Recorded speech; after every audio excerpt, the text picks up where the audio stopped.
esteve nele, mas conversa muito com a população. Qual deve ser a percepção, o sentimento do cidadão comum quando vê um projeto aprovado justamente para blindar os políticos? Em 3 minutos, Mota.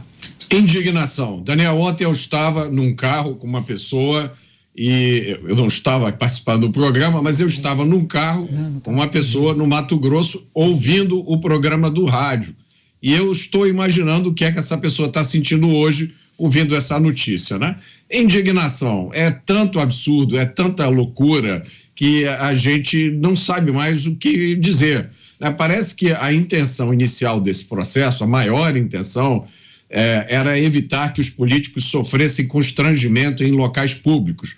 Então, se você encontra um político no aeroporto, na rua, e você resolve dizer para ele que a atuação dele é uma vergonha, que ele é uma desgraça, que você não entende como uma pessoa tão desqualificada como ele, tão sem caráter, conseguiu se eleger para alguma coisa, você poderia sofrer, ser acusado de um crime, ser processado. Isso estava no artigo, era o artigo 4º, injuriar alguém ofendendo-lhe a dignidade ou decoro, somente em razão da condição de pessoa politicamente exposta. Parece que esse artigo saiu da redação que foi aprovada pela Câmara, né? Mas o resto, o que ficou, é mais ou menos isso que o Pavinato disse. Ele está dando um tratamento especial aos políticos. O que é que uma pessoa politicamente exposta?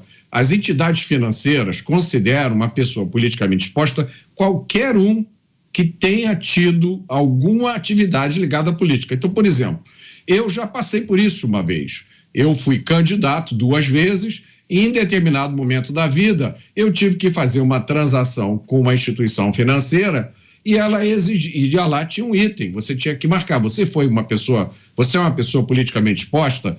E se você tivesse sido candidato a alguma coisa nos últimos anos, eu marquei e eu sofri um escrutínio. A aprovação da operação que eu queria demorou muito mais. Por que os bancos fazem isso? Porque eles estão preocupados com uma coisa chamada lavagem de dinheiro. Essa é uma preocupação internacional, não é preconceito contra a política, não é discriminação contra político, é simplesmente um cuidado extra que as instituições financeiras tomam para garantir que não vai acontecer nada de errado aí, né? A maioria das instituições financeiras não nega crédito, não nega uma operação, elas simplesmente tomam mais cuidado. É lógico, se no cuidado, naquela verificação, elas encontram alguma coisa que leva a suspeitar da viabilidade da crédito àquela pessoa, o banco tem o direito de negar crédito. O banco é uma entidade privada. O banco tem o direito de dizer: eu vou dar empréstimo para o João, mas não vou dar empréstimo para o Paulinho. Isso faz parte do mercado financeiro. Se os políticos quiserem acabar com isso, olha só, estatiza logo todos os bancos, acaba com todos os bancos, deixa só um banco do Estado e desse banco aí os políticos pegam dinheiro à vontade. E tem uma coisa que é muito preocupante também. Esse projeto abrir precedentes para outras áreas. Do mesmo jeito que está criando privilégios para políticos aqui, vai criar privilégios em outros lugares. Isso é legislar em causa própria e a gente espera que o Senado barre esse absurdo. Análise de Roberto Mota sobre essa aprovação por parte da Câmara dos Deputados, um projeto de lei para punir a discriminação contra políticos e autoridades. Inclusive, nós publicamos no portal da Jovem Pan News uma pergunta diretamente ligada a essa aprovação. Você concorda com a criminalização da corruptofobia? Se você puder, entre agora no site da Jovem Pan, jovempan.com.br, registre a sua opinião, o seu voto. Daqui a pouco, inclusive, eu trago as primeiras parciais. Vamos a Brasília. Cláudio Dantas, inclusive, vai trazer, claro, as suas análises e também informações, porque, Dantas, esse projeto será apreciado agora pelos senadores. Já há algum tipo de sinalização? A repercussão dessa aprovação muito negativa, especialmente nas ruas e nas redes sociais. Será que os senadores vão ratificar ou retificar a decisão dos deputados, hein, Dantas? Muito bem, Daniel, é um processo de convencimento, né? Esse é um texto que agrada muitas autoridades aqui em Brasília. Não protege só os políticos, não. Protege também integrantes de tribunais, protege assessores, parentes. Só que a discussão em torno do artigo, que tratava de injúria, etc., acabou tomando um pouco mais das atenções, artigo que foi retirado do texto já no plenário, quando foi ao plenário ontem da Câmara, e acabou, e a gente não ficou, não se ligou exatamente no que se quer com esse texto. Agora, com a análise de uma forma mais calma, mais fria, a gente percebe que tem aí uma artimanha, e tem tudo a ver com o que o Mota acabou de falar. Todo esse sistema financeiro, ele segue regras internacionais de combate à lavagem de dinheiro, são internalizadas e são executadas aqui, é uma obrigação das entidades financeiras no Brasil cumprirem essas regras internacionais. Isso tudo tem a ver com transparência, com governança, com risco, né? Com notas de risco, enfim. Nós estamos integrados numa economia globalizada e é preciso seguir também essas mesmas regras. Vocês vão lembrar que há poucas semanas houve uma decisão para se manter o COAF, lembra do COAF? O COAF que faz esse monitoramento de movimentações atípicas, né? Ele permanece lá no Banco Central. O Banco Central que tem sido atacado de forma dura pelo governo por causa da sua autonomia. O que o governo do PT queria? Trazer o COAF para debaixo do Ministério da Fazenda, debaixo do Haddad ali, para ter um controle político sobre o COAF. Com o retorno dele para o Banco Central, esse retorno não existe.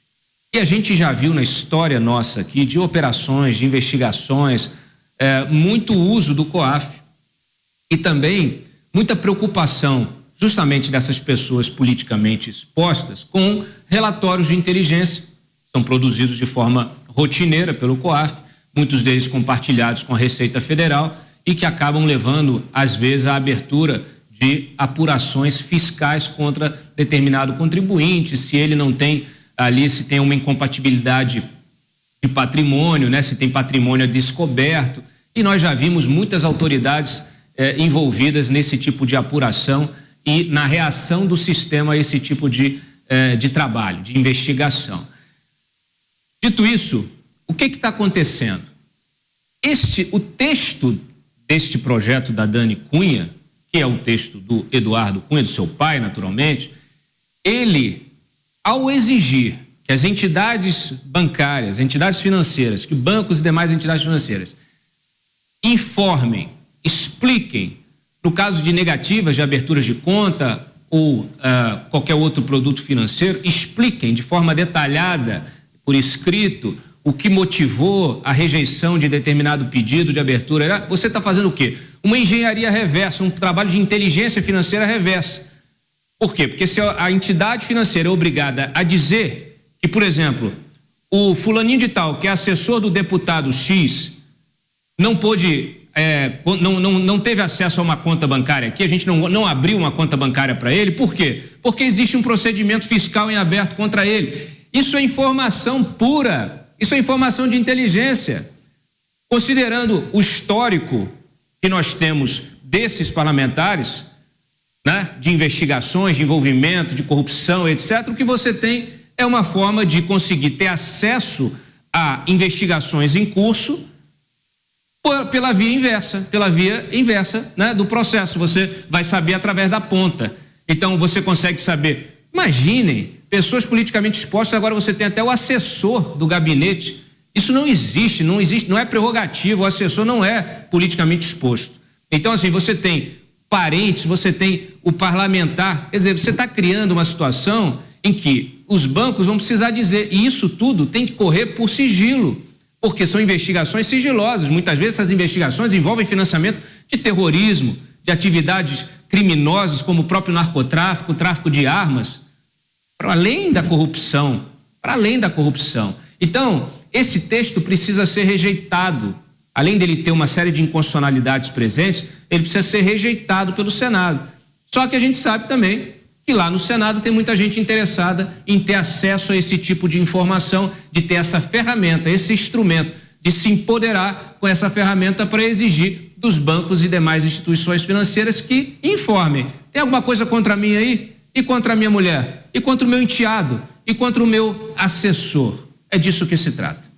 É isso, vários assuntos importantes para tratarmos nesta edição de Os Pingos nos Is, mas temos alguns complementos rápidos em relação a esse tema. Afinal, a Câmara aprovou esse projeto para punir discriminação contra políticos e autoridades. Pavi, você quer fazer um complemento daquela sua defesa, é isso? É uma coisa necessária, porque não é só político, tá? Não é só político. Se fosse só político, tá bom.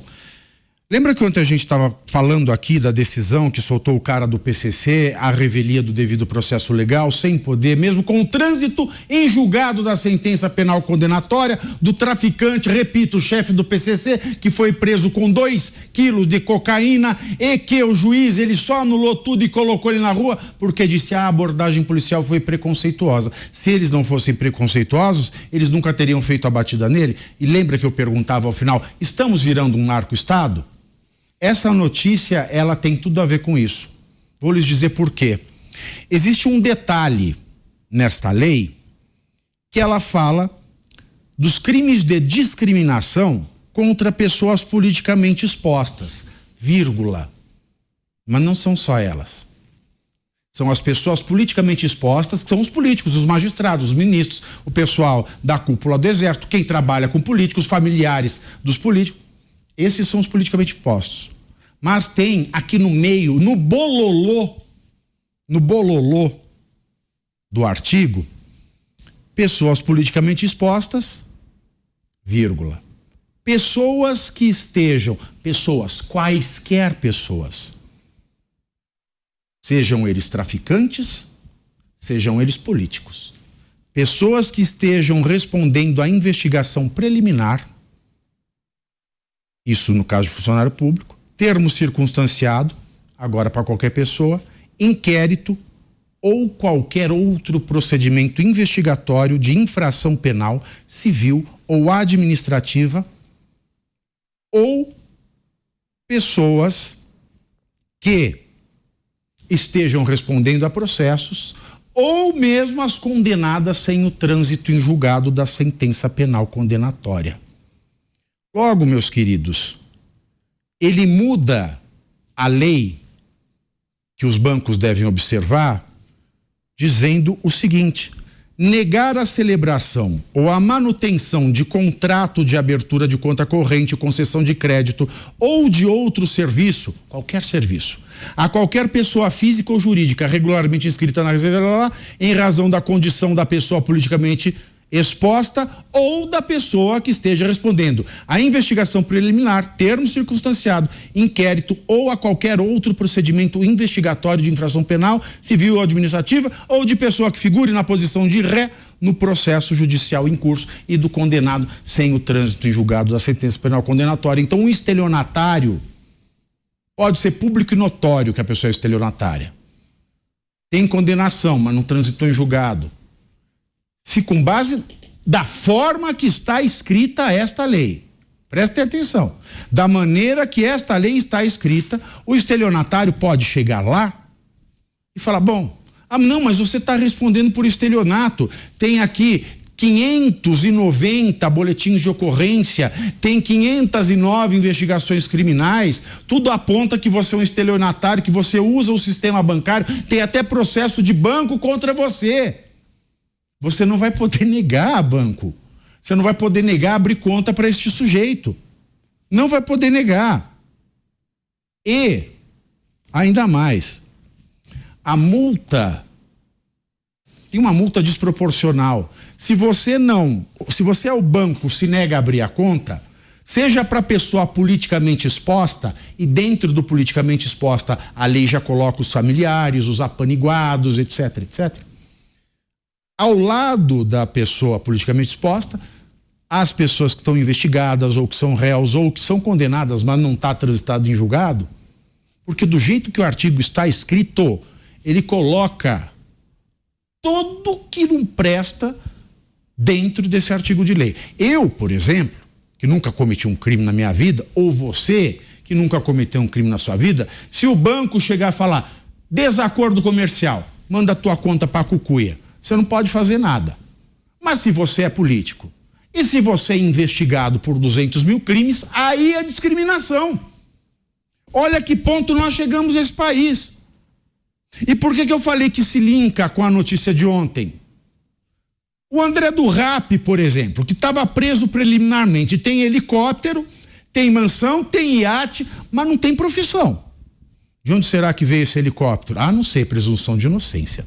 Ele que responde processo, se ele quiser abrir conta em qualquer banco, se ele quiser fazer conta em todas as fintechs de celular, para fazer golpe do Pix, para fazer sequestro, ele vai e tem que abrir. E não importa se ele está sendo processado por usar o Pix para cometer fraudes, inclusive sequestros. Se ele não tiver uma condenação transitada em julgado, nenhum banco, nenhuma fintech vai poder negar a abrir uma conta para o André do Rap.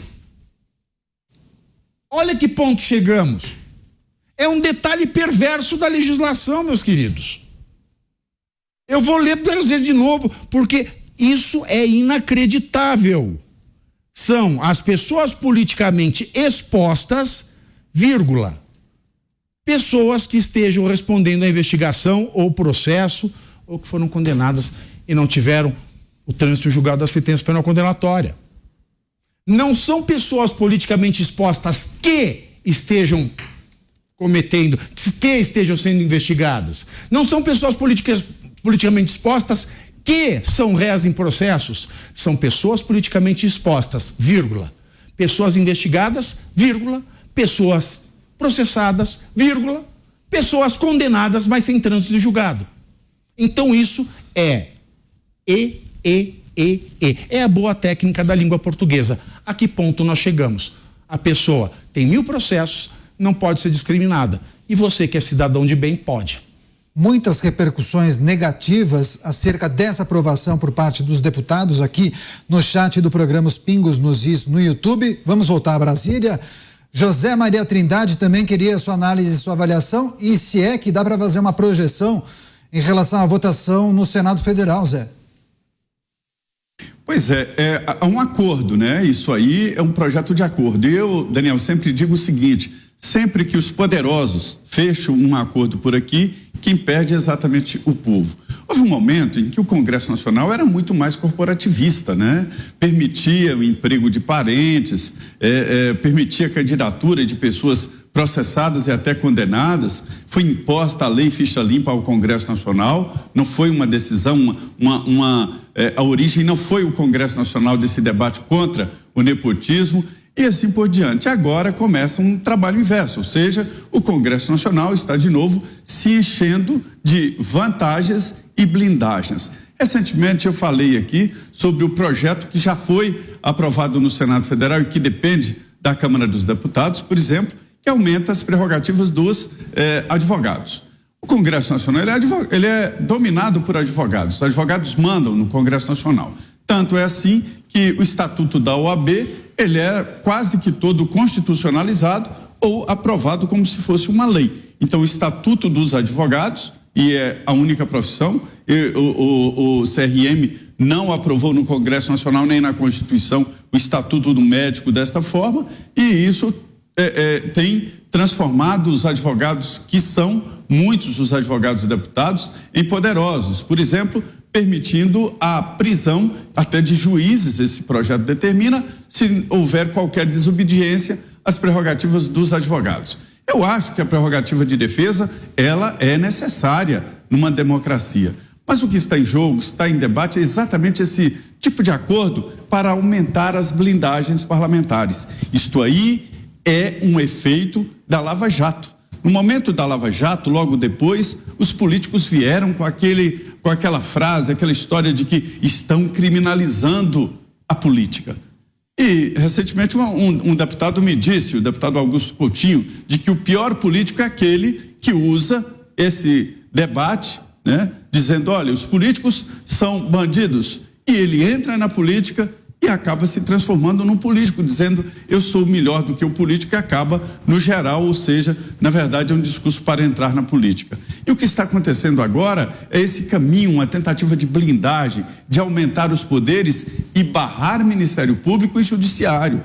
Foi assim uma lei de origem do senador Renan Calheiros, né, sobre o abuso de autoridade. Essa frase é maravilhosa, porque abuso de autoridade é grave, porque a autoridade fala em nome do Estado, e o Estado é pesado, poderoso. Então, quando se abusa em nome do Estado, é muito mais grave. O nome é assim, mas na verdade foi para barrar a Lava Jato e efeitos de novas operações. Esta lei é mais ou menos isso. A ideia, o discurso inicial era essa história de empréstimo, que até o Mota falou muito bem, é isso aí. As empresas olham os politicamente expostos, mas não é só isso. Aumentou a blindagem e eles ficaram nervosos quando, olha que ironia, o PSOL e o Novo foram contra, os dois partidos que foram contra. É por isso que se diz aqui que o Novo é o PSOL da direita. É isso, agora vamos ao Rio de Janeiro. Roberto Mota. Mota, queria inclusive trazer uma informação, porque a palavra que mais aparece aqui no chat do programa, quando as pessoas que acompanham os Pingos nos Is se referem a essa aprovação, é vergonha. É isso aí, Daniel. É o sentimento que eu encontro nas ruas onde muitos políticos hoje têm medo de andar. É vergonha, é indignação, é desânimo. Essa lei me lembra uma frase de um pensador que eu não estou conseguindo me lembrar quem foi. Pode ter sido Thomas Sowell, Milton Friedman, eu não me lembro agora, mas essa frase diz o seguinte: você sabe as razões alegadas para a criação de uma lei, mas você nunca sabe como a lei vai ser usada posteriormente. Você vê que em menos de 20 minutos de debate aqui, nós já abrimos uma caixa de Pandora. Essa possibilidade que o Pavinato mencionou aí é assustadora. É importante a gente ver o momento inacreditável que nós vivemos no Brasil. A gente está vendo o que muita gente chama de abuso de autoridade sendo cometido contra cidadãos comuns. Esse abuso de autoridade é ignorado pela maioria dos políticos, é aplaudido por alguns desses políticos. Ao mesmo tempo, os políticos montam uma lei para impedir que se tomem medidas legítimas de proteção contra políticos mal intencionados. Então, para o cidadão comum, esquece-se até a lei, até a Constituição. Para o cidadão comum, toda a fúria da repressão. Para os políticos, eles próprios estão criando uma redoma. Agora, basta observar isso com um pouquinho mais de bom senso para perceber que essa é uma situação insustentável. Você não pode colocar quase 200 milhões de pessoas sujeitas ao arbítrio de toda espécie e botar 600, 700 políticos e os seus companheiros e apaniguados vivendo dentro desse mundo fantástico e maravilhoso. Isso não vai se sustentar. Isso não existe em lugar nenhum do mundo.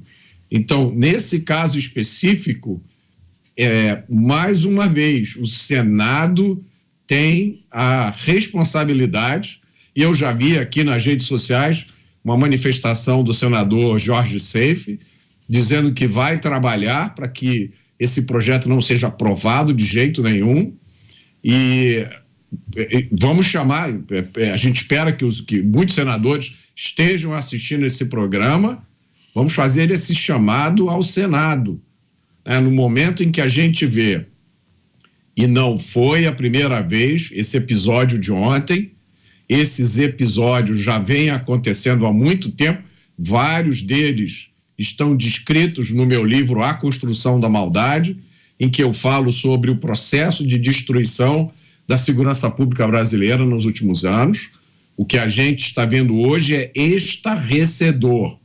são figuras altas do crime organizado, sendo tratadas com uma leniência inacreditável. Parece que para eles existe uma lei diferente, existe uma Constituição diferente. E pessoas comuns sendo processadas, sendo presas por um crime que não existe, que é o crime de dar uma opinião. Eu estava aqui, enquanto o Pavinato falava, enquanto o Cláudio falava, eu estava acompanhando nas redes sociais, e a frase que eu mais vejo nas redes sociais, o comentário mais frequente é: isso é inconstitucional. Praticamente todos os dias aqui a gente dá várias notícias em que o único comentário adequado é: isso é inconstitucional. E, no entanto, a gente tem a certeza de que amanhã nós vamos estar repetindo aqui a mesma coisa. Essa é uma situação insustentável.